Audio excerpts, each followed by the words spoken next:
Why don't woodpeckers get headaches?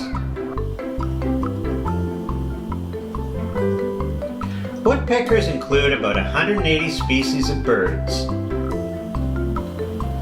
They are well known for probing for insects in the tree bark and for chiseling nest holes in dead wood. Woodpeckers occur nearly worldwide. True to their name, woodpeckers hammer away at wood with their beaks. Woodpeckers' head-pounding pecking against trees and telephone poles subjects them to enormous forces. They can easily slam their beaks against the wood with a force 1,200 times that of gravity. In comparison, most of us can withstand up to 4 to 6 G.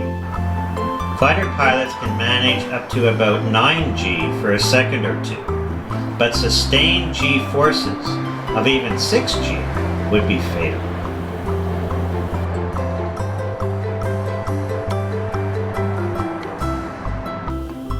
First off, woodpeckers have a bony tongue supporting structure that starts in its mouth and wraps around its skull and attaches between the eyes.